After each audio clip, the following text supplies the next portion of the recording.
This is iFanboy Pick of the Week, number 730, brought to you by Quarantine, the new comic book now available on Kickstarter.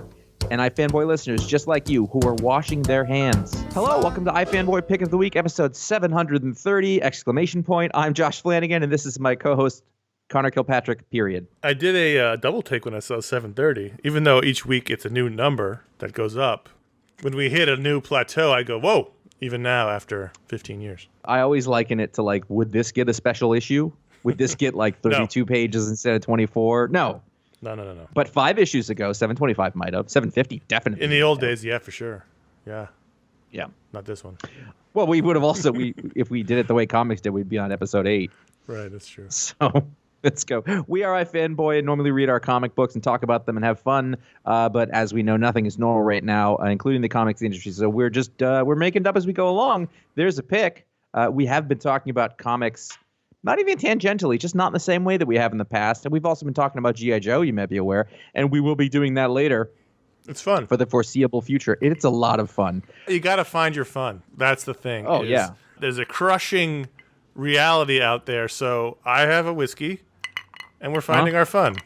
I just spilled that whiskey on myself. I'm not really a drinker, and I can't eat chocolate cake while we do this, but that's what I would be doing. I would be eating chocolate cake. Last weekend, I was on the couch, and I was like, I really want a cake. And I remembered I had a cake mix, and I had a frosting, and with an hour, I had a cake, and there's one piece left because I've been trying to ration it. Right. Well, you got to hurry, though, because at a certain point, it starts to get bad. Oh, it gets dry, but I have it in a very tight cake thing. This is not a show about cakes. Yo, baby, you got some tight cake.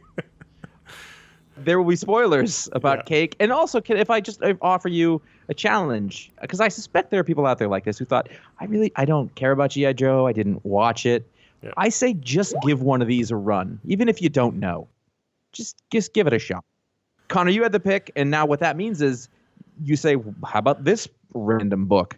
Except this isn't random. Yeah, here's the thing. So there are comics coming out, and we're going to talk about some of them. But as we said last week, until things are like back to a recognizable normal, we're still going to stick with this unusual format. So DC put out 5 or 6 books. Marvel put out 1 book. There was some other companies that put out books. And we're going to talk about a couple of those books.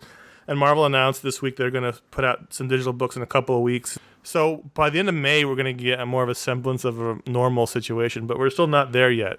So we're still going to stick with what we've been having fun doing during this time. And also talking about what comes out. But that's just...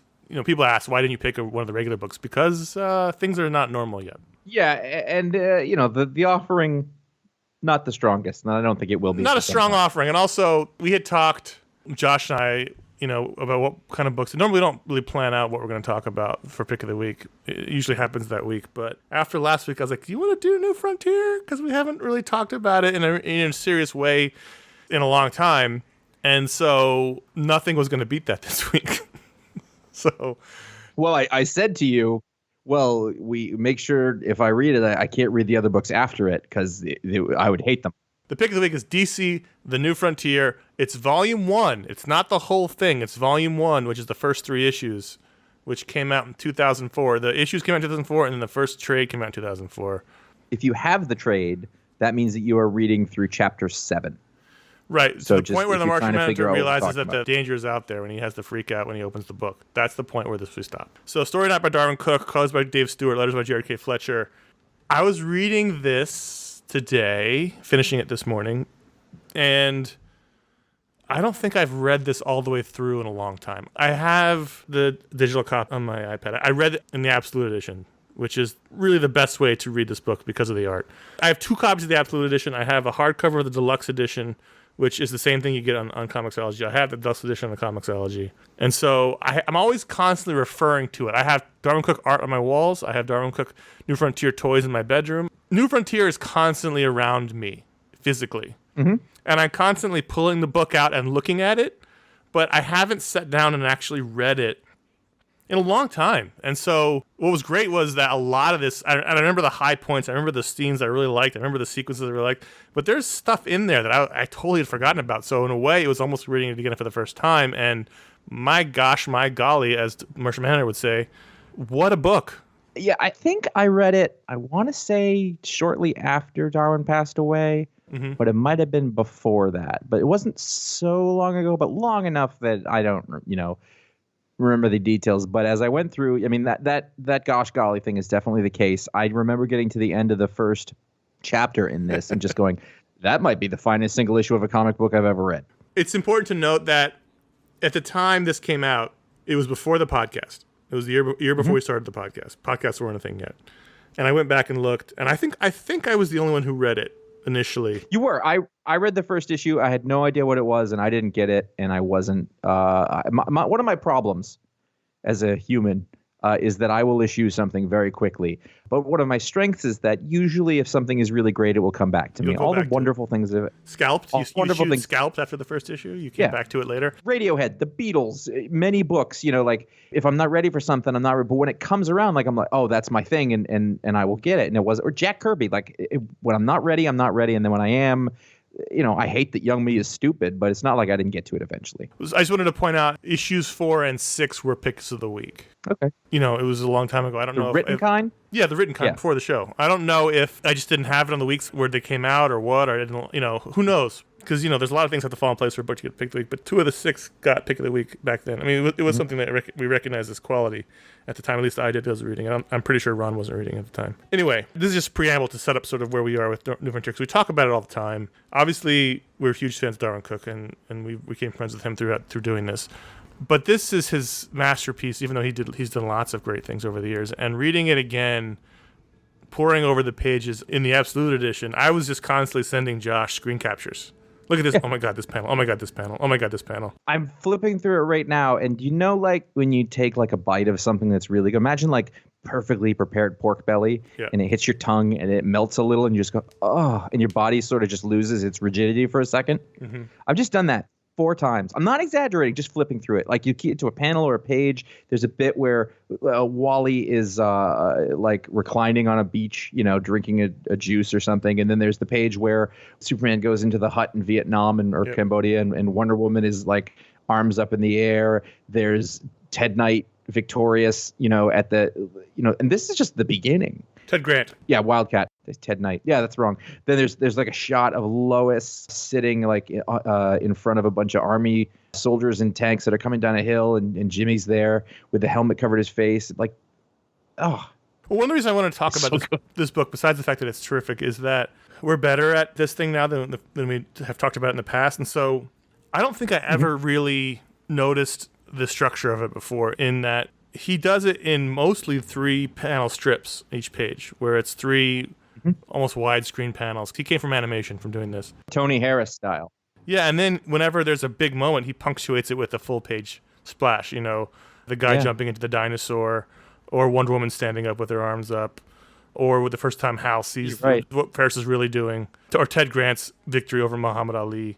Batman fighting. Actually, though, that's 2 panels of the 3-panel page, but still. I had forgotten that it was sort of it's sort of this strip format, and then he hits you pow in the face with the full page shot when there's a real big moment. Yeah, it works really well. It works with his art style really well, and you don't lose any storytelling. You might think on the surface this sounds really boring. He does break it up occasionally with 6-panel grids and other kind of grids, but it's mostly these 3 grids.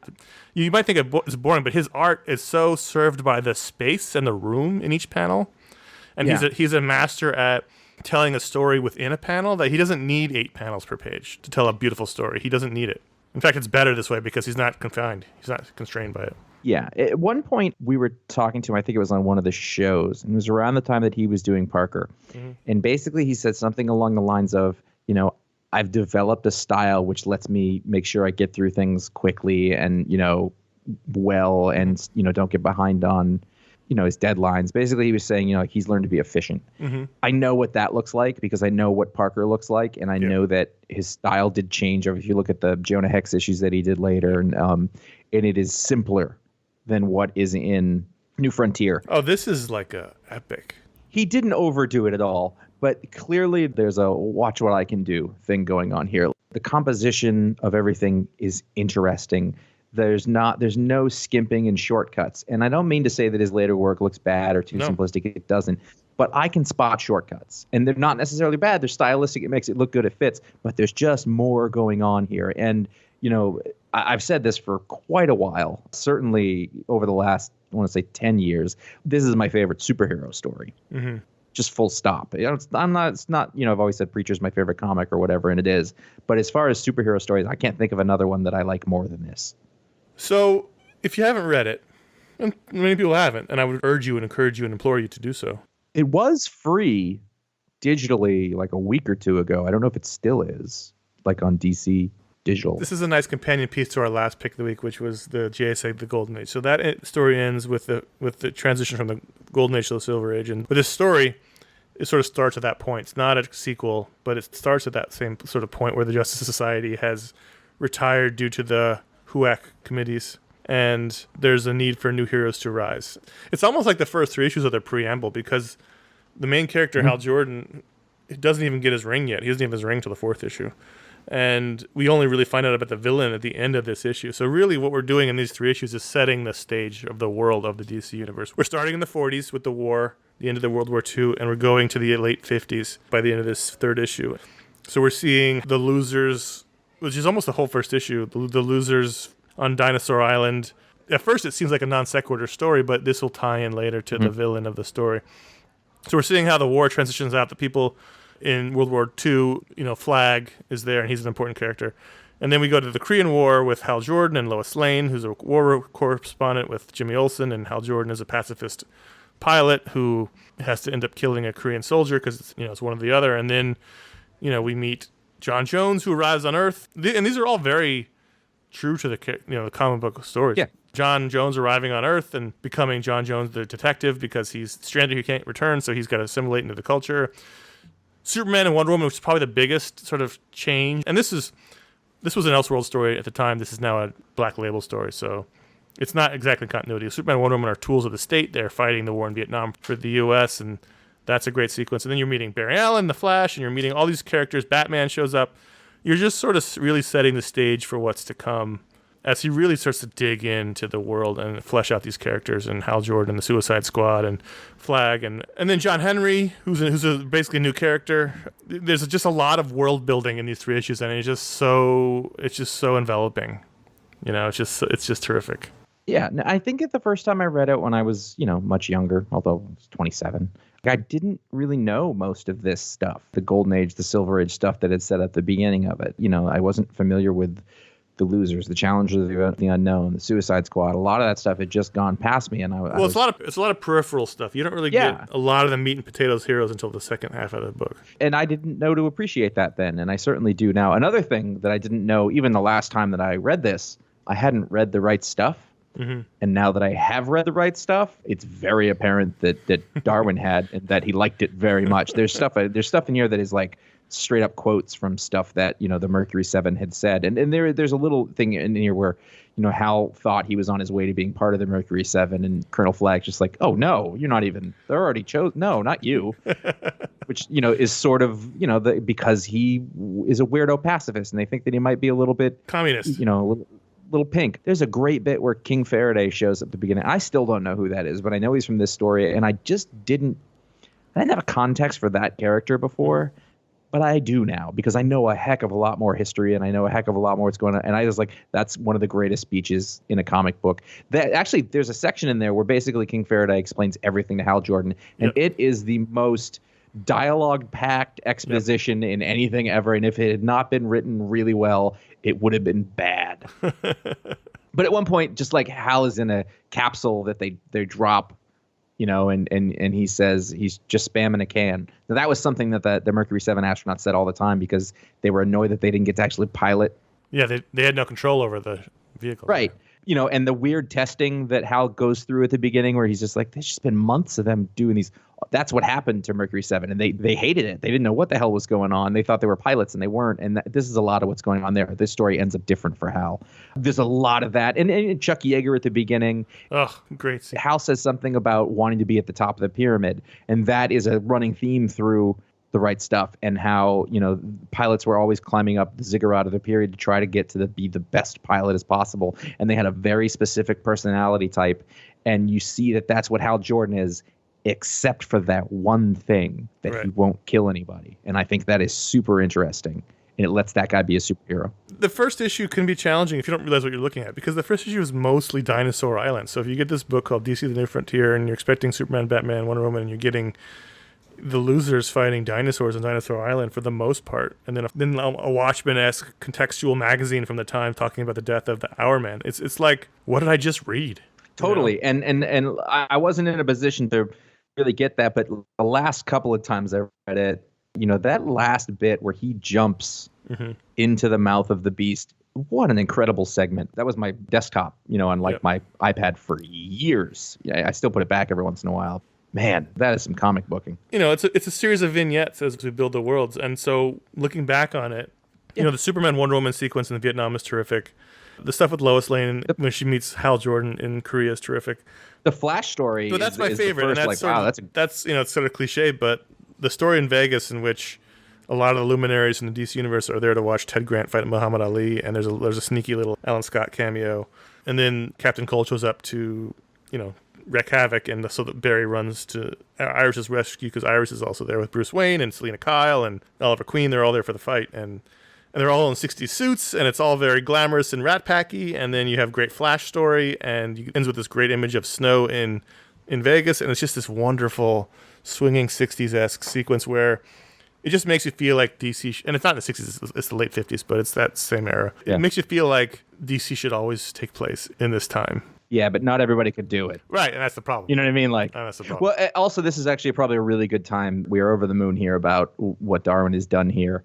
But I don't know if it's the first segment, but that is a segment where the coloring of Dave Stewart really stands out. Oh, for sure. Like, could not be more perfect for the story that's being told. Like, this was one of the first examples of me sort of like getting like, oh, that's what's good about color. That's when it works. That's when overcoloring and the contrast of that bright red against all the blue and just thoughtfulness going into everything. You know, I don't feel like I know enough to talk about why the color is great all the time, but like all through this thing, it's just perfect. You know, there's a reason that Dave Stewart won the Eisner for color pretty much every year. I don't even know if he had to do something that year. There's just nobody better than him yet, you know, until people came along later, you know, to basically take what he'd done and apply it to stuff too, you know, or build on top of it. But like, he was the innovator, you know, it's almost like he's the Jack Kirby of coloring. Like, he's just It doesn't look good. Like a Dave Stewart Dark Horse book. It doesn't look like a Hellboy book. No. Yeah, it's a good point. It's appropriate for the story. It's very primary colory, even though there's lots of thoughtful coloring here. It's very pop arty. You know, the colors are bright. The Flash is bright red. Superman's bright blue and red. There's no hiding what we're looking at here. I'm scrolling through the thumbnail, you know, on Comixology to look at the pages, and you can just see the pops of color, you know, on the Flash pages and Green Lantern. Now, this scene, this whole boxer fight and then after party thing is also really good. I want to make a little callback to a conversation that we had. It might have been last week. It might have been before. This is a scene where you actually have a lot of people who are not in costumes who kind of look similar. Yeah. There's a lot of women with dark hair that kind of have the same skin tone, and a lot of men in the same way. And we were talking about this. The names are sprinkled around liberally, so that every time I was like, wait, who am I talking to? They were saying everybody's name at every possible chance. And I was like, that is old school comic booking in a big way. Like I'm looking at it now, and I just like, they just keep saying the names, and it actually doesn't feel like it sticks out all that much, but I always knew who everybody was. Because people do say each other's names. And even though we didn't know that was Alan Scott sitting in the crowd, we got a sense that this blonde guy in the white tux jacket next to Selena was somebody. You know, later on, a few pages later, someone says, hey, I saw Alan Scott earlier. And so obviously that, you know, so like, even if it doesn't happen right then, you have it in play. You know that this other blonde guy is Oliver Queen. You know that clearly this is Bruce Wayne, and it's just Lois Lane. And it's just very solid in terms of fundamentals, which is sort of an understatement for Darwin Cook, because he's all about fundamentals. There's never a question of who is this side character, who is King Faraday. In a comic now, King Faraday might show up and you just may not even know who he is. You know, you'd be expected to know based on the art. It's a feast. It's a visual feast. And then you know, there's lots of things going on here. There's the whole, you know, disturbing John Henry side story with the Klan, and that's, you know, dealing with the racism of the 50s and 60s that's happening. Very interesting how that has a lot in common with what they did in the Watchmen TV show. Yes, exactly. Yes. There's a lot of that there, which I think is, and I listened to all the podcasts about that, and Lindelof never mentioned this, but it was very familiar to me. And I know that they were working on Hooded Justice, but the Hooded Justice that was in the Watchmen is not that character. No. But the one in the TV show was a lot like this. There's a couple of bits with the art where there's one point where John Jones is at the movies because he loves to go to the movies because he can really soak in everyone's emotion, and it's very intense for him. and they're watching Fox Movie Tone, which is something that Josh and I used to work with. And just the way he draws black and white, it's not colored black and white, although it is. It's the way he draws it. It just looks different than the rest of the world, and it's just the art in it is just so good. You should theoretically, black and white art is not the same thing as just regular art without color. Yeah, for sure. You know, that's not the way that works. I think the other thing that became apparent to me, and I've said this before, but every time I go back to it, I'm reminded of it, is that for most of the characters in here, this is my favorite version of them. Yes. And I know why they can't do that in other comics, and I know, but nowhere has it been so clear. The Flash in this, I was like, why isn't every Flash comic just like that Flash? Exactly. And it's like the thing we're back where we used to talk about, like, should Spider-Man be married? Should this? And like, this presents a very good argument for why it's ridiculous to make these people old. Yes. The Hal Jordan in this is the most clearly defined Hal Jordan I've ever read. Same thing with Martian Manhunter. In a very short amount of time, I understand who that character is and the whole thing about them. And it makes you realize how much people don't understand them and how sort of vague all of these different representations are. And I think it's very hard to do that. Oh, it's not easy, but I had the same thought while I was reading it, that if people often ask this, what would you do if you were in charge of DC or Marvel? I would hand everyone this graphic novel again. Even though you assume that most of them have read this, and almost all of them have, who are making comics. This is it. This is the heart of DC Comics here, and it's completely not relevant to what's happening in the comics right now, and that's partially why it's not as interesting. Well, we used to play this exercise. I remember being in San Diego, and I think it's because it was actually happening. Somebody teased us with something. Somebody was about to write Superman. And they said to us, they were like, I don't have an artist yet. Who's the best person you would put on it? And we all like reconvened, and we were just like, Darwin. Like, and this is before we'd had him on the show. We knew him, but I couldn't think, like, none of us could think of somebody who would be able to do Superman better from an artistic standpoint. Now, to be fair, he should have just written it too. But I wouldn't have wanted Darwin on monthly superhero comics or anything, because I don't think that's where he would shine. He was looking to do it. They never offered it to him. He would have been happy to, and they just never offered him a monthly book. And he said that, ironically, that what this book did to him in comics was to pigeonhole him as a Silver Age guy, right? Which completely misses the point. Yes. Yeah. This is a great setup to a payoff that's going to happen later. Issue 4 is Hal Jordan finally gets his ring, and heroes start to come together. And this first 3 issues is almost like, here is an overview of the DCU at this time. Here's an overview of the DCU in the 50s. Here's what all the main characters are doing. Here's a Batman that's still in the Golden Age version of Batman. Still acting like the Golden Age version of Batman. It's a great Batman. That's one, I don't know if I'd call it my favorite Like, this is my favorite Hal Jordan. It's my favorite Wonder Woman by far. Favorite Martian Manhunter. Probably favorite Flash. I don't know if it's my favorite Batman, but it is a Batman at a time that was really cool. I sent you a panel at one point, and it was basically Batman's rescuing a kid, and Slam Bradley is describing how he's like the meanest fighter he's ever seen. And by the way, Slam Bradley's eyelids are my favorite thing in this comic book. It's just his sleepy eyelids. I was like, that's amazing. And I'm sure that there's a Golden Age movie star who he looks like, but I wasn't sure. Oh, he's Robert Mitchum. That's it. That's totally it. Yep. I was like, it's nice. It's like Dean Martin's eyes, but not drunk. Like, that's what I was thinking. Yeah, it's Robert Mitchum. Anyway, basically, Batman's trying to rescue this kid from these violent cultists who are going to sacrifice him. And finally, he beats all the guys down, and he goes over to the kid to save him. And the kid starts screaming because Batman is scary. So in the first panel, he's, sort of determined and going towards the kid. In the second panel, the kid screams, and Batman, like, reels back, like, confused and surprised. Right. And I was like, in those 2 panels, that was so much storytelling. And I've also never seen that face on Batman. Right. But if he was that age, he probably wouldn't, like, he's determined. He wouldn't realize that he would scare the shit out of a kid. It never would have occurred to him, and it would have taken him He hasn't taken Dick on yet. Yeah. So he hasn't learned to not scare the kids. Robin does show up in this later, right? Well, that's the transition from Golden Age Batman to Silver Age Batman happens, right? In between these next, the issues where we stopped reading. Yep. There was only one point in this book where I stumbled on the storytelling, and that I think was a lettering issue, because I think the balloon was too high. But other than that, I mean, it's a cliche to say that Darwin is a master class in storytelling, but he is. He tells a whole a volume of storytelling within just 3 panels a page. It's really incredible what he does with character work, what he does with the fundamentals of physicality and storytelling and giving everyone a different face, giving everyone a different look, giving everyone a personality. It's a prime example of how you don't need a million lines on a page to do your job. I think this was probably the book that convinced me that you shouldn't have a million lines on every page. Right.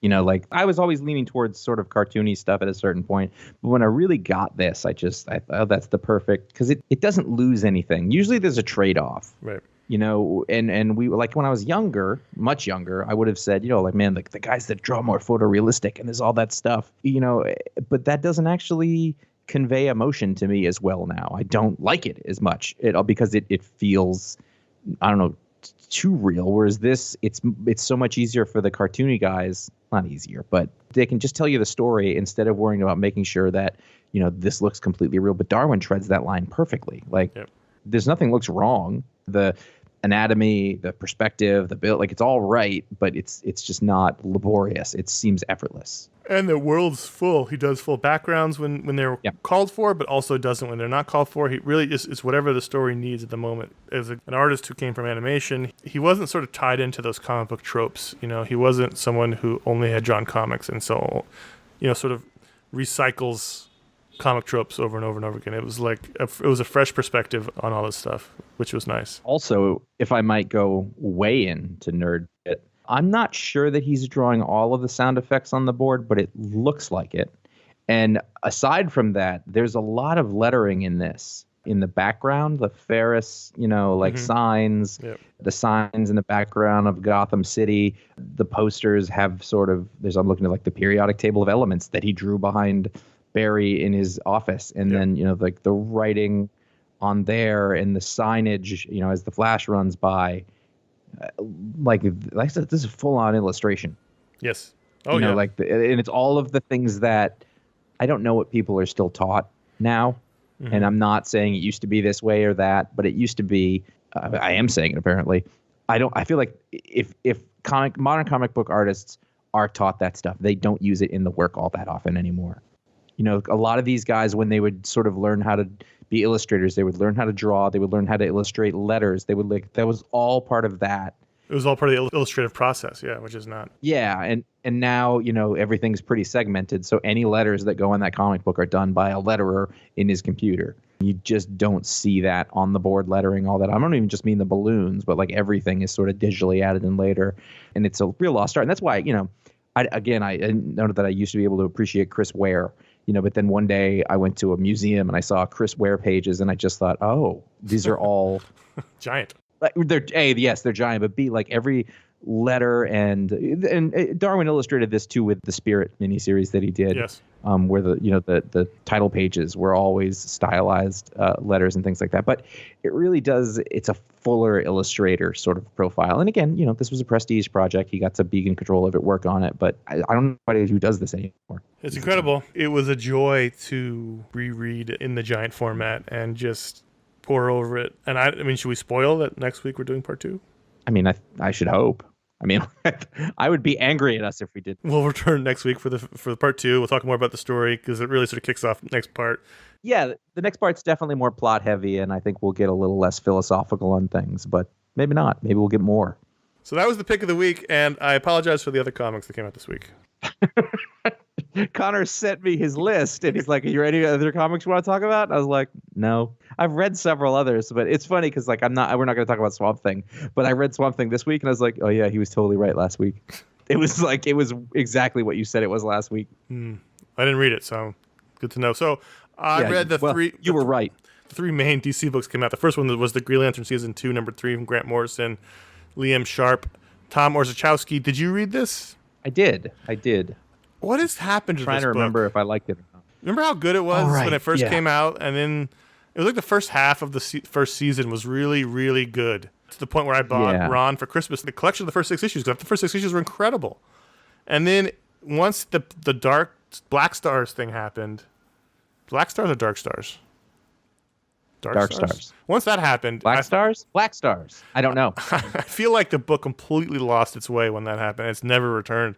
And one of the highlights has been Liam Sharp's art. And this issue, he does this weird painterly style but it's also interspersed with his regular style, and I couldn't figure out why it would change. Like, there was no real story reason for it to change.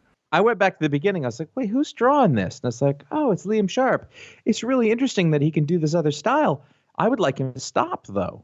It just didn't work. It just felt, it didn't work. And if the whole issue was like that as an experiment, fine. But then there would be random pages and or panels within a page of his regular drawn style. And I was like, why is this happening? I couldn't figure it out story-wise, why they would switch the art around. It's genuinely impressive. Except it just so happens that that's a style I don't like. It looks very digitally. Yeah, it looks like airbrushed.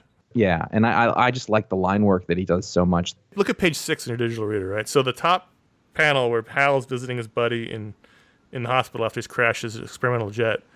It's the top panels is basically the old drawn style, and then the rest of the page is all his painted style. I don't know why it's switched that way. Look at page 14, and you've got sort of the spaceship being picked up. The spaceship is drawn in line style. Yes. And the characters aren't, but then the characters are drawn in line style there. That's his drawing. But then all around it, it's this weird... The effect of Hal in the cockpit of this experimental jet, where he's the engine is red behind him, that kind of worked for me. I liked the way that looked, but I didn't like the way overall the book looked, and I also just don't know what's going on with this book anymore. The stories are all over my head, and it was weird that they had these Porg things. Yeah. That were there for kind of for no reason, really. I understand, it's Grant Morrison. He does weird things and he wants to have fun with it. He wants to do all that stuff. But this one, it hasn't, you're right, it hasn't been working for me. It's getting to the thing where sometimes you're Grant Morrison and you'd be like, oh, wow, that's Grant Morrison. And now I'm reading going, this is Grant Morrison? And that's kind of what it feels like. It feels like somebody trying to do Grant Morrison. The first 6 issues were the first Grant Morrison. Like, holy shit, this is incredible. Right. Why is no one talking about this? And now it's like, I couldn't in good conscience recommend this book because I don't understand what's happening. Yeah. Right now. Yeah. Which is a bummer. I know that this was the story, and it was the story point where he wouldn't take his ring with him to fly the experimental plane. Right. And I got that. Honestly, if that had happened at the point of the story when Darwin Cook's story in The New Frontier, I would have said, yeah, that makes sense. But this point later, when he's like the big top badass, Green Lantern cop guy, I just think later along he'd be like, no, that's irresponsible. I can't do that. Yeah, I mean, I can see it both ways. I can too. What's interesting is this is the most Hal Jordan like the one in New Frontier. That's true. That we've seen in quote unquote regular comic. This is very much like Chuck Yeager, Hal Jordan, as opposed to other books. So that's what's interesting about it having coming out this week when we're talking about New Frontier as well. That's part of the reason that I could buy it, but it did just feel like a plot point because that guy, it's not the guy who we've seen in the book so far.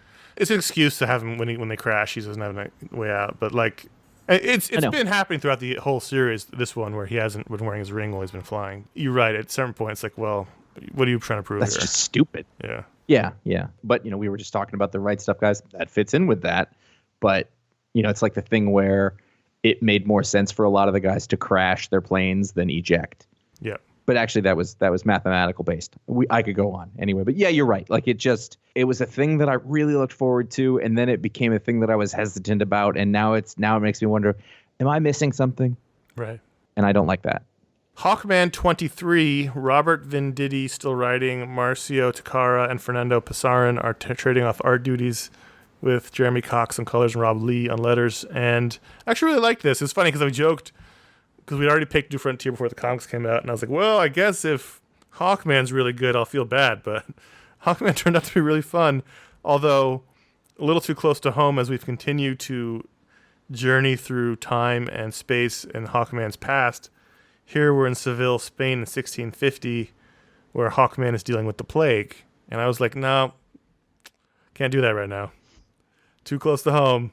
When would that have been written, do you think? Well, I don't know. Because it might have been written as this was all happening, like maybe December, like, before it was a real thing, but like, oh, that's interesting. That sort of makes me think of this. And then he wouldn't have known what it would have turned into. But that's it, just, It was a really fun issue, even if I was like, at the beginning, I was like, But they've brought back Shiera, who hasn't been Hawkwoman in years. Their pairing is really fun, and the stuff from back then when he's the doctor, because he's been all these different people throughout time. So he's this doctor in Spain, and he's trying to help people with the plague, but they think he's the reason why everyone's getting sick, and so they're going to burn him at the stake, and he gets saved by Shiera, and they're both wearing these creepy bird masks, which you can see on our Instagram page. It was really fun, legitimately. It might have been my favorite of the 3 DC books I read this week outside of New Frontier. Cool. But I actually also really enjoyed The Flash 753, which is funny. They're sticking with the original numbering. I like those artists. We've had this weird roller coaster with Flash where it's been like, it was good for a while, it was bad for a while, and then every once in a while it's good. There was a good arc with year 1, but then it went back to bad again. So I never know what I'm going to get with The Flash. But here, this is Josh Williamson with art by Howard Porter and Brennan Peterson. Ooh. This is almost like a reset issue. It's not, but if you were at all curious about The Flash, this would be a good place to check out, where Barry realizes he needs the help of the Reverse Flash in what he's doing, so he has to travel through time to try to find him and recruit him. And so we're treated to a lot of sort of Flash greatest hits as he bounces around through time on the Cosmic Treadmill. Love the Cosmic Treadmill, one of my favorite Silver Age devices. I also really love that there are so many things that we accept as comic readers because they've always been there no matter how dumb they are, and one of them is calling a character Reverse Flash and taking it totally seriously. I literally remember running across that character the first time, that wasn't on purpose, and just thinking, really? That's what you're... And then you just go with it. You're fine. They even do it on the TV show. It's just like we all just accept that this objectively stupid name is going to work for us and make sense, and he's a really dangerous and cool character, so we even find it sort of foreboding. Then you give him a first name that you can't even pronounce. Eobard. Eobard. It helps to watch the TV show. But it's just like you step back and go, this is really silly, but also we've been dealing with it for 40 years, so who cares? 50. More. Again, Eobard's wearing the classic Reverse Flash costume, and Barry's got the new dumb one. So again, I don't know where my allegiances totally lie here.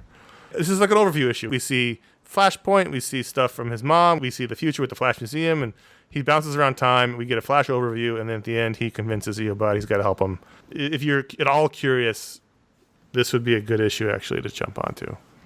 Like I know we're way behind, and I just want to like this. What you just explained to me had a lot to do with why I like the Flash in New Frontier. It's just like his mother and the Flashpoint. I'm like, ugh, I don't want the Flash haunted by his dead mother. We don't need every character doesn't need pathos, because the cool thing about the Flash is, and Barry Allen in particular, because Wally was sort of haunted by the death of Barry, but Barry was the comic geek who got superpowers, and so I was like, this is cool.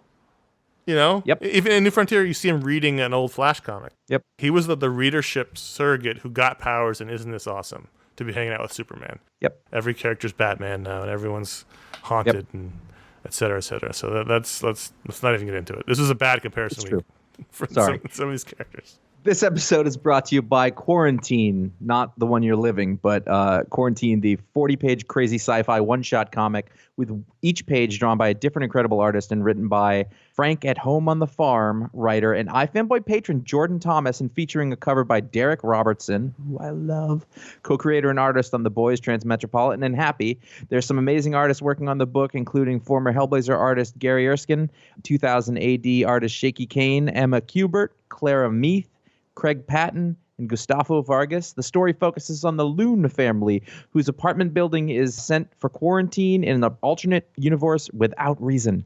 Kept in their apartment by guard bots that patrol the halls, things get stranger and stranger until the family ends up closer than they have ever been before. Picture J.D. Ballard mixed up with H.P. Lovecraft and a little bit of Rick and Morty in there. Quarantine is live to buy on Kickstarter now until June 1st. Simply search Quarantine on Kickstarter in the comics section, or visit at Jordan_J_Thomas on Twitter to find the link. We will make sure that there's a link there on the iFanboy page for this show. Yep. Original pages, merchandise, and a huge back catalog of the creator's previous work are also available. There's one story, 28 artists, and no escape. So go check that out, Quarantine. If you're a patron and you're on our Discord server, he's been showing us off a lot in the fan art and other projects channel. So he's been working on this for a while, and exciting. He's got some big names on it. For sure. So there was actual Patron Pick this week, and I had forgotten about it. But you made that happen. Enough comics came out, we decided to bring the Patron Pick back, as well as all these motorcycles. And the Patron Pick ended up by a wide margin being Bad Karma #1, which is published by Panel Syndicate. Written by Alex DeCampi, art by Ryan Howe, colors by D. Cuniff, and Alex DeCampi also lettered it. And this is the second Panels and Naked book we've talked about during this quarantine time, and it beat Green Lantern Year One by about 10 percentage points. So it went pretty handily. Mm-hmm. Alex DeCampi is a name I see all the time, but I don't think I've ever actually read anything she's written before. I couldn't find anything, but I see her name pop up in places. She's done a couple of Image series. Yeah, I've seen her name around for a long time, but she's never really done like mainstream, Marvel DC stuff. But it's part of the scene, and it's escaped me. But she writes animation and other stuff. She said in her back. It's just a name that sticks with you. It's a very unusual name, and yes. And so I was like, oh, interesting. I've never actually read anything she's done, so that's fun. And so Bad Karma is a story of two U.S. war veterans who are home and dealing with various PTSD and physical injuries that they've dealt with. Now, there's obviously a story happening under here, although for the most part, this issue is mostly about them in their lives on Christmas. Is that accurate? Yeah, I guess so. It opens up where they go to a prison and say, hey, dude, you're about to be executed for this murder. We actually did it. We want to help you. And then we flash back to before leading up to that point. One of the guys, he only has PTSD. He doesn't have any physical injuries, so he's still an active military contractor. His buddy is missing his... Private military contractor. Right. His buddy's missing his leg and other parts of his body. He's not. And so this is all somehow involved with something they did before and killed a dude, and we don't know anything about that. But this is mostly about them dealing with the one dude's ex-wife's or ex-girlfriend's family and that kind of thing. What did you think of this? So the other thing I think that is important to know here is that, and there's a lot of context clues if you know to look for them, is that this takes place, in Boston. Yeah. Around, like in Quincy, in Southie, they're around there, and the characters, once you realize that, that's how they're talking. Like at one point, somebody says "wicked," and you're like, once I figure, there's a Boston hat, and at one point, the woman gets off the plane. She's got those Patriot sweatpants that are on every third woman in Boston who isn't going to a professional job. Right. I did wish though that was a little more obvious. Like they were subtle about it, but they didn't write the accent phonetically or anything like that, so it took me a little while to come onto it. So it's at the same time like it felt sort of authentic, but also almost just slightly too subtle before I picked up on it. Well, I mean, the guy's wearing the Red Sox hat and they leave the airport in the beginning. He's like, fucking Boston, because it's really cold out. And I mean, it was pretty early on. Yeah, no, I get it. I just didn't, I don't know. I wanted like the big thing that, I don't know. Because they were flying all over the place. I think the point is, though, is that I really normally like that kind of thing. Mm-hmm. And my take on this whole book was that I almost liked a lot of it. Mm. If that makes sense. Like, if I'm glancing through the art, I think, oh, it looks pretty good. But then I'll get to things every once in a while, like, not quite, though. It's almost there, and it has a very... Yes. Who was the Why the Last Man artist? Pia Guerra? Very Pia Guerra-esque quality to it. And for the most part, I liked it, but every once in a while there'd be a panel where the arm was way too short or something strange was going on. There's an authenticity to it because the car they get in is like an old Subaru wagon, like the old boxy kind from the 80s. But like it doesn't look like looks like a Google SketchUp. Right. I don't know if that's still a thing. I think it used to be. I don't know. It's just, and then there's like they go down into the basement of the house that they're in, and like the person didn't want to draw, the ceiling. Just look, it's like it's almost good, but that it's a little off. The cartooning is almost expressive, but it's a little stiff, and the coloring is almost good, but it's a little digital gradienty, and the story is almost interesting, but it's kind of familiar. It doesn't have whatever that extra spark is. It's not. I know it's all Boston, and then I think it's real enough. Whoever wrote this, I think, is very familiar with it, but it's not quite as fun as watching Mark Wahlberg and Martin Sheen yell in the accents. And people should note that Josh currently lives in New Hampshire. Oh, but I grew up in New England. Well, that's fucking appropriate. I fucking live here. I think the biggest problem was there wasn't enough story in the first issue. For a book like this, I think that's true. You really need to get the hooks in. And now the idea that they killed this dude and someone else is going to be executed for it is interesting, but I don't know enough details about what happened. I think that's a good point, is that there was not. So you had that thing in the beginning where like, hey, we think we killed that person. And then they used up a couple of pages. That was fine. But by the last page, they see the dude on the news. Yeah. And then it's just like at the end, what are we going to do, Sully? Which I read like in the Kevin Smith movie, the Bad Will Hunting, I think it was. But you're right. It's not quite enough. Like, how does that, like, they didn't tell us that we needed a little more. Again, it was almost that thing, but it wasn't quite. If you read the article in the back, the this point, standard article in the back explaining what you just read, she wants to explore PTSD and coming out of the war and male friendships as much as she does the plot, which is totally fine. And I really enjoyed the scene with the family, which it felt like most of the issue, the dinner scene. Mm-hmm. But that took up so much real estate that I don't know enough about the plot to know if I want to keep going, even though I did really enjoy it. And also that scene, you're right, was good, but also I didn't really know who they were. Right.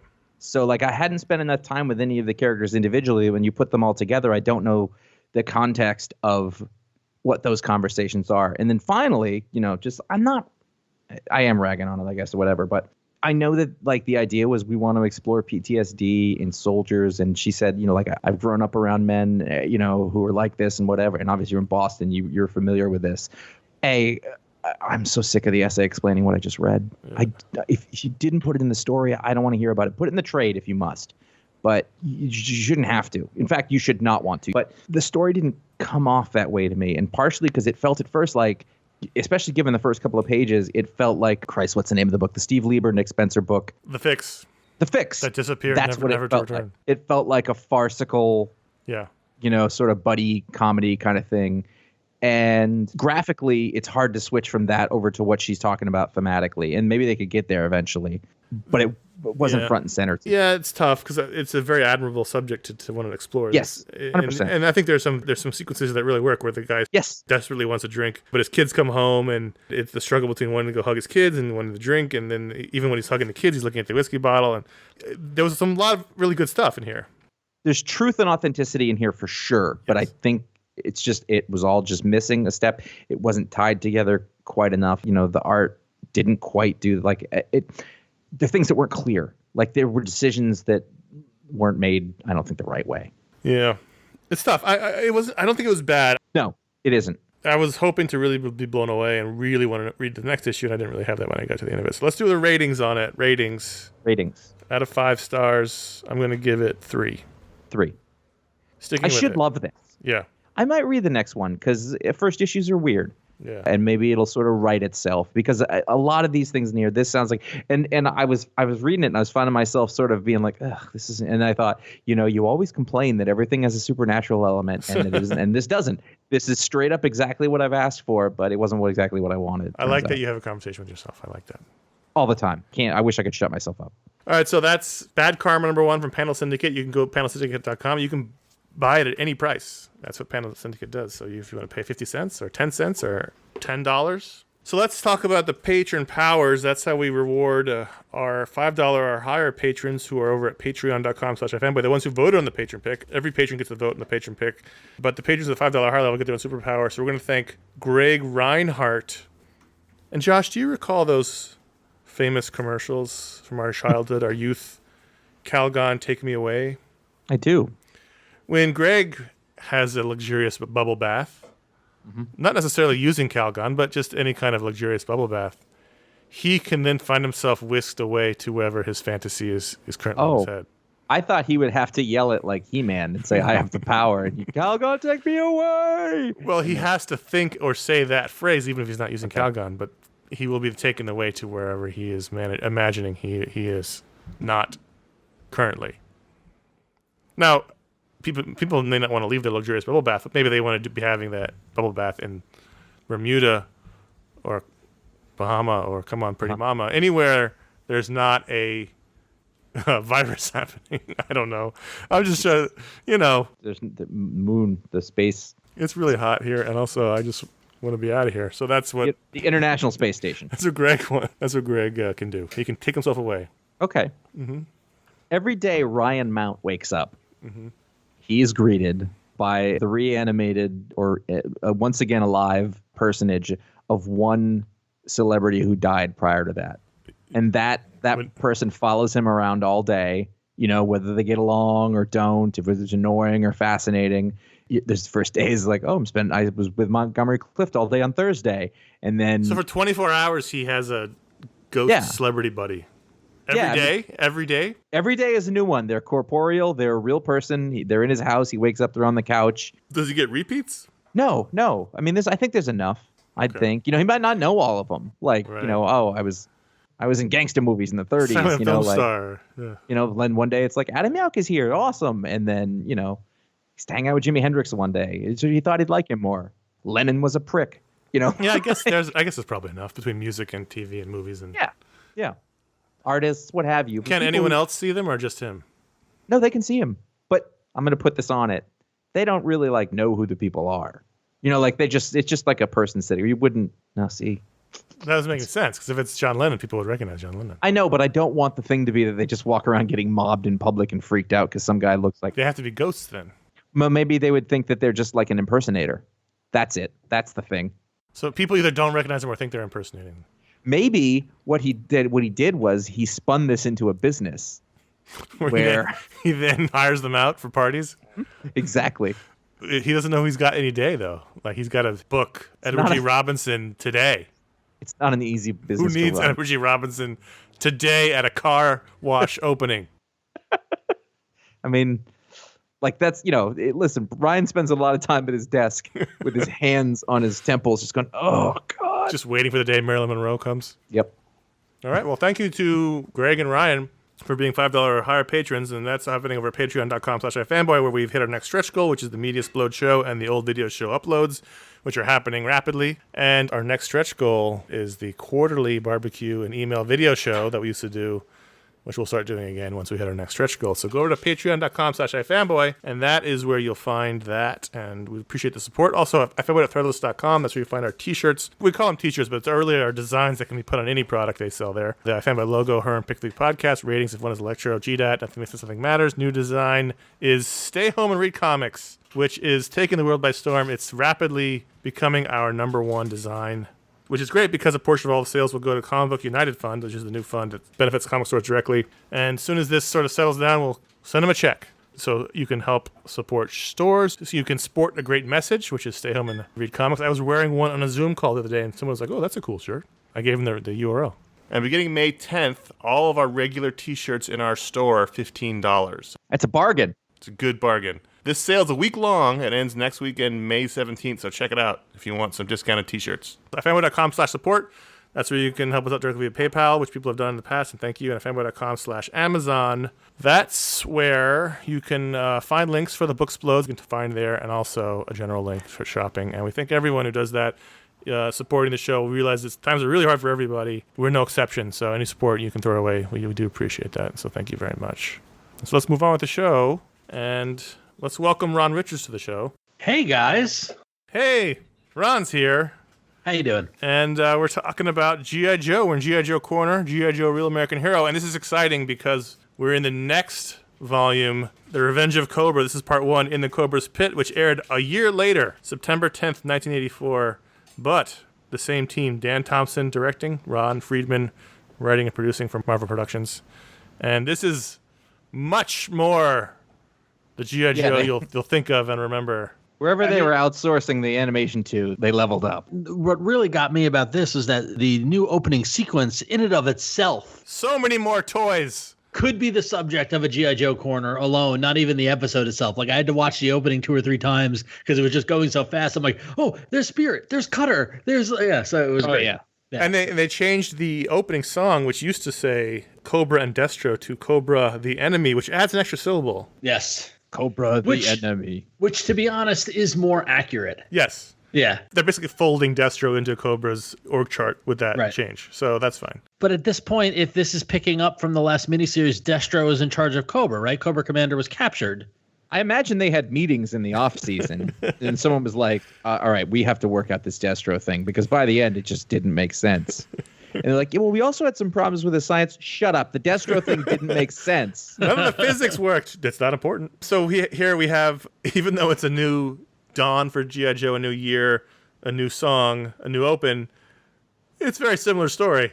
I was going to say, I mean, I don't think this one will have G.I. Joe transporting some sort of technology only to be ambushed by Cobra and have them steal it. That wouldn't happen, would it? Kidnap Duke. No, Duke wouldn't get kidnapped again. The first time I saw the Energy Core, I went, oh, you're kidding me. The next, it's another, because then I was like, there's 2 other parts. This is another 3-part, like, they didn't do it right away, but I know it's coming. So now what's interesting, and not to get too away, like I usually want us to keep to just to this episode, but the first miniseries, this miniseries, and then there were 2 more 5-part events that happened in the lifespan of G.I. Joe that were all written by Ron Friedman, and they followed the exact same arc. That's Ron Friedman's move. He has a successful formula. He's going to do it until it's over. G.I. Joe's transporting something. They get ambushed. Then someone gets kidnapped by Cobra. Then both G.I. Joe and Cobra need to span the globe to get pieces of something. 3.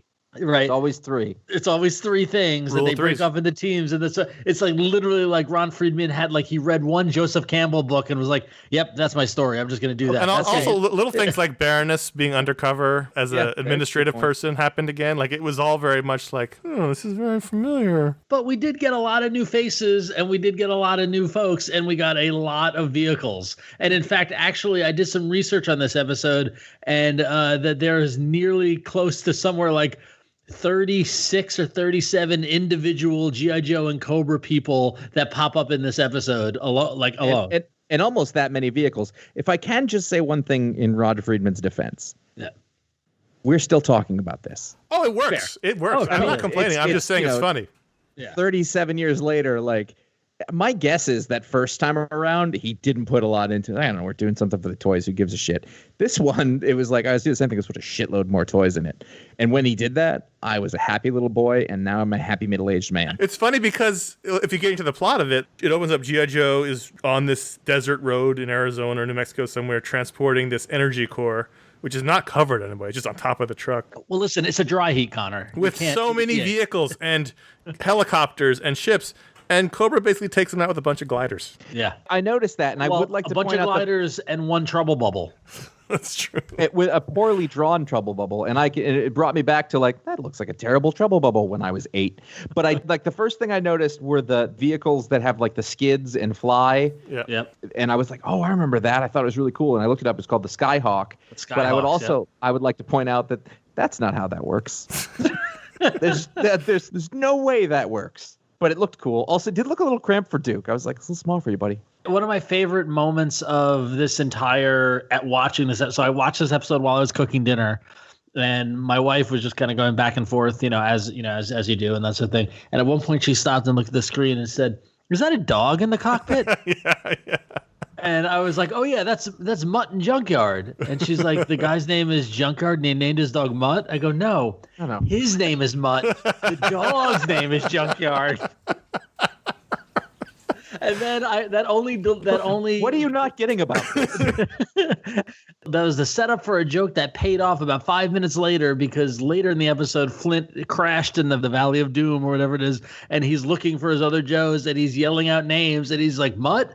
Junkyard?" And she stopped. She goes, "Is he yelling for the dog?" I go, "Apparently." I had that same thought. Exactly that. I had that moment. Exactly that. Yes. So Cobra attacks, and they're coming out of nowhere. Firefly's there, and the guy who was the guy in the Jeep. Scrap Iron? Scrap Iron, yes, with the helmet that the moccasin driver, it's the same sculpt, but green. Oh. Remember, there was the Cobra water boat guy has the same helmet as Scrap Iron. I love that vehicle. I had that Cobra Jeep. So Firefly goes in his trouble bubble, and he drops a bunch of grenades. It must have been full of napalm, because there's giant 100-foot flames block the road. Enormous wall of fire. Roadblock, who's in a flying machine, says, "We're blocked." I was like, you can fly over it or around it. Star Trek rules. There's something right in front of them, like, we can't get by it. So half of you are in helicopters. You can go all kinds of ways to get around this fire. But then Duke and Snake Eyes are both grabbed.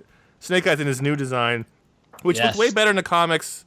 And as a toy, I feel like doesn't work as well on the cartoon as the other design, because it's almost monochrome. It gets better in the cartoon as they add more stuff to the painted-on costume aspect of this. It looks a lot better than the first miniseries, mind you. Like, the first miniseries just looked like somebody put a ski mask over his head, and that was it, and goggles. But at least this, we get the signature eyes visor thing that he has, and by the time we get to the G.I. Joe movie in 1987, 3 years from when this was made, they add grenades, they add more stuff to it that gives the costume a little more depth. But I gotta say that this Snake Eyes, and then with the addition of Flint and Lady J, who, mind you, First crush, Lady J. She has a flinty smoker's voice, doesn't she? Yeah. Well, what was funny was that I was also, as I'm cooking, I said to my wife, I said, "Hey, there's my first crush," and it went by so fast, and it was Scarlett. She was like, "Oh, is that because she looks like Jean Grey?" I was like, "No, not Scarlett." And then we rewound. I went to Lady J, and she looked at me. She goes, "Yeah, that tracks," and just walked away. Yes, it does. So this modern Snake Eyes, Flint, Lady J, like these are my G.I. Joes. And on the other side, you had Zartan and the Dreadnoughts, and you had Storm Shadow. You had a lot more. The world opened up. The modern stuff. So I got a lot to say about Zartan. So I remember getting the action figure of Zartan, and being so excited because it was so freaking weird, and he had that hard molded. Could you put him in water and he'd change color? Well, that's the thing. That's the thing is that you put him in the sun and he changed blue. Right. That's right. And I remember like that's so weird. There's all this backstory and all this sort of stuff, and it just never happened in the cartoon until this episode where it happened once, where he goes, I hate the sun," and his skin turns blue, and he says, "It blocks my chameleon powers." No explanation. Never return to that. But also, he doesn't use chameleon powers. He puts on a rubber mask. Yeah, which he said, "Now I can do your face," but he clearly had already prepared the mask. Yeah, I know, it's weird. It was he already had it. He didn't need him for anything. We needed a voice. We get the Dreadnoks, who, again, as my wife is watching this, she's like, "Are these supposed to be the Warriors?" And I was like, I feel like it's a little Warriors, a little Clockwork Orange. Like, it's an amalgam of a bunch of stuff here. It's a little Spinal Tap. It's also a little bit, middle-aged guys from a different era dealing with punk rockers. And, like... It's the DC Thugs. Yeah. Yes, right? it is. The 80s DC Thugs. But then Ripper talked.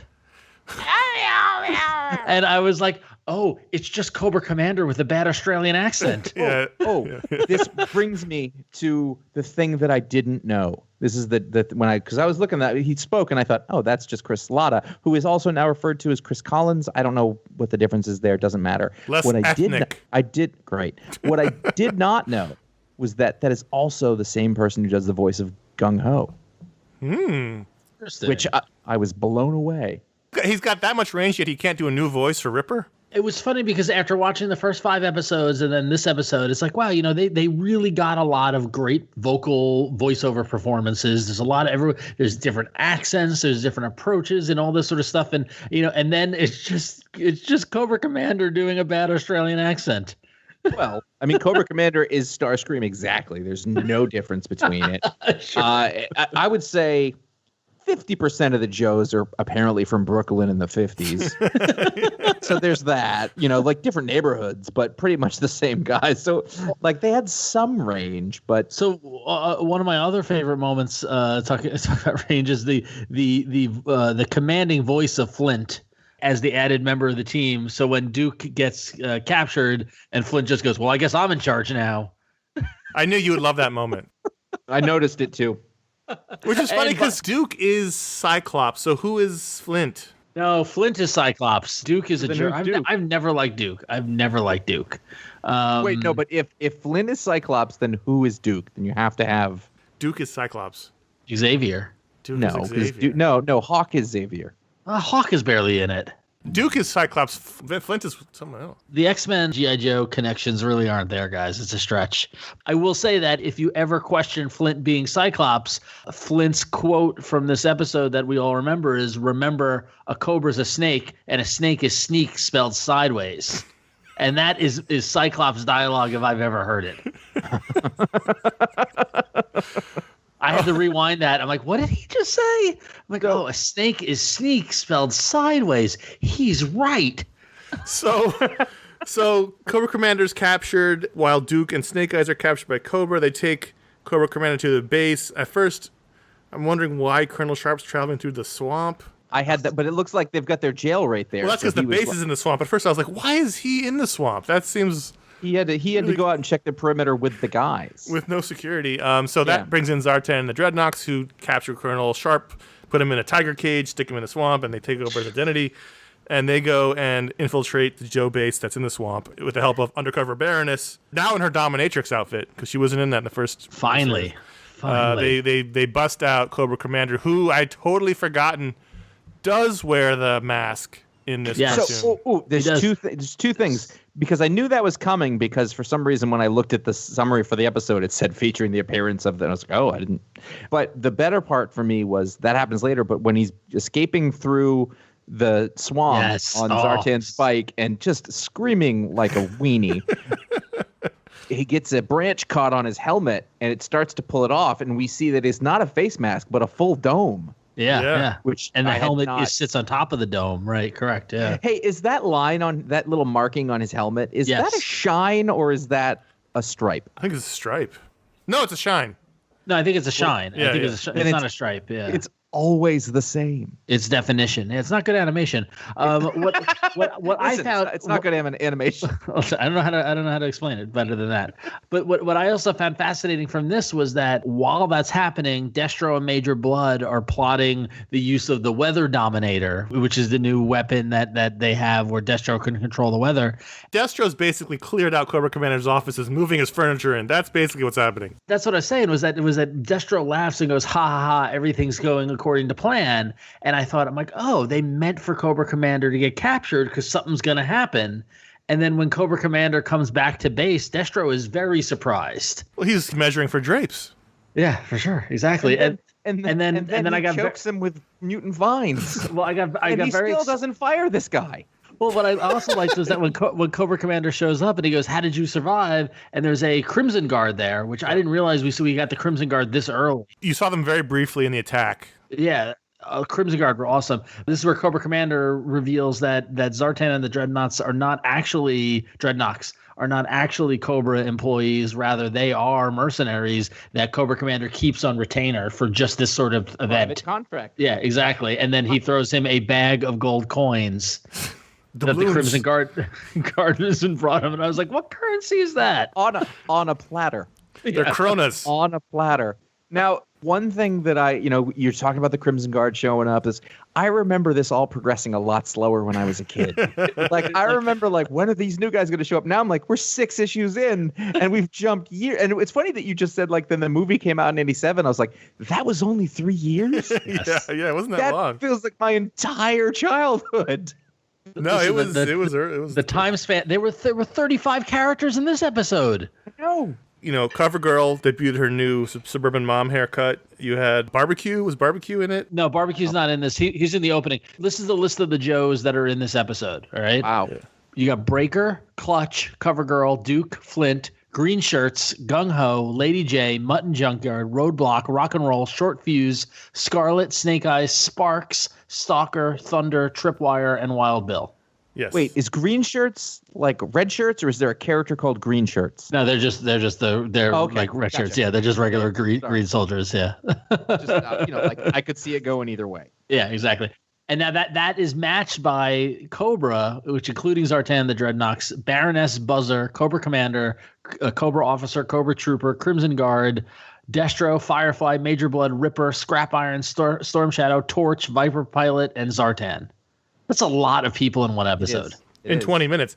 Now, my main takeaway from this is that a year later and a giant failure with the mass device later, Cobra's learned nothing. There's a giant Cobra base somewhere, a giant fortress, and they're still capturing Joes to fight their gladiator games. By the way, have you? Yeah, well, the gladiator games is the next episode. Right, so but he says they'll be great for the gladiator game. I was like, but you're still doing it. You still wasted all of your money building a giant stone fortress somewhere. Well, hang on. Not only a stone fortress, but goes in and out of the sand. I was just gonna say, of all the characters in all the G.I. Joe Cobra pantheon, right? There's like 1 or 2 that are on this next level cool. Yeah. Right. Like that they really broke the mold. And Storm Shadow is one of them. Right. Yep. We're all agreed. Storm Shadow is like one of the best characters. It was prime time for Ninja. All he does in this episode is pull a lever to make the base come up out of the ground. That's literally Destro goes, Storm Shadow, pull the lever. And then that's it. That's all he does. No, wait, also, he said Strom Shadow. I went back and I listened and I was like, he got it wrong. And I'm pretty sure that we all were watching the thing and then Storm Shadow showed up and like all of us got whatever our little kid version of boners were. Oh, he's there. And they called him Strom Shadow, pulled a lever, and that was it. And I bet I was thrilled about it. It's the Boba Fett of G.I. Joe. in the comics, it was all about Storm Shadow and Snake Eyes, and they were the primary characters, and they had the best story, and they had really interesting arcs, and they couldn't use Snake Eyes, and we talked about this before. He doesn't talk. It's hard to have a character in an 80s cartoon who doesn't talk. And Storm Shadow becomes then sort of Spirit's archenemy for the most part. Mm-hmm. Yeah. But still, they don't do a lot with him because it's still the cartoon's mostly about Cobra Commander, Destro, Major Blood, and Baroness, and then Tomax and Zinma when they show up. So there really isn't room for Storm Shadow because they get all these flamboyant, vaguely European villains to deal with. Major Blood's voice is more annoying than any of them. Yes. It's really bad. That also caused my wife to go, "What is his accent?" And I was like, "I think it's Cockney. I'm not sure." with his numbnuts helmet, it's just. You know why G.I. Joe hasn't defeated Cobra is because at one point someone makes a dumb joke about using a snake finder or something, and they laugh for 30 seconds about it. Yes. Yeah. Yep. While their leaders and best fighter have been kidnapped. I just think they realize it's not like a real threat, but he does keep the funding coming. It's true. Like, that's their move. As long as we don't totally defeat these yahoos, we get our budget. Oh, wow, I'm looking at... They get the best toys. 2138, and they totally forgot to color in the flag on Duke's shoulder. It's just a drawing of a flag without the colors. I love the idea that 3 or 4 years from this point, like 7-year-old Josh went to 10-year-old Josh, and he was like, all these new characters have jumped the shark. But it felt like a decade in real, Well, back then everything felt like a. Yeah, I know.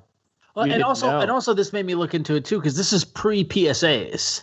Like this is still just a miniseries event that happens, and like that's why there's no PSAs because they haven't done them yet. Right, exactly, and there's no shipwreck either. And when they start the regular series, they start it with another 5-part miniseries, and they don't start like one and done episodes for literally years. Crazy, like, that is crazy. Oh god, I love it so much. I just love it so much. It's so great. I did watch this episode, and I was just like, it's all that I want. I really like. Connor was starting to watch it, and I think I have time to watch it again. And I remember trying to watch it a while ago. I think maybe when the first DVDs came out, so that would have been probably 15 years ago or something like that. And I tried to watch it, and it didn't, I was like, it's not doing it for me anymore. I remember the joke being, it's just wall-to-wall action. But now that I've got some time, and we can really, we've done a lot of analysis on these things, I feel like I can really savor it again for the first time due to this process. Yeah, it's great. This is a glorious thing. This is a glorious thing. So one episode in of a 5-part miniseries, the world is in danger. Cobra's got a new weapon. They're going to control the weather. And then, the cliffhanger is that Flint and Roadblock and Mutton Junkyard are trapped. But you got it wrong. Are trapped in the Valley of Doom with these crazy vines that are going to attack them. Well, that's the next episode is the Vines of Evil, not to be confused with the Worms of Death in the last miniseries. You know what? Ron Friedman took 15 minutes to rewrite the first bunch of scripts and send them in.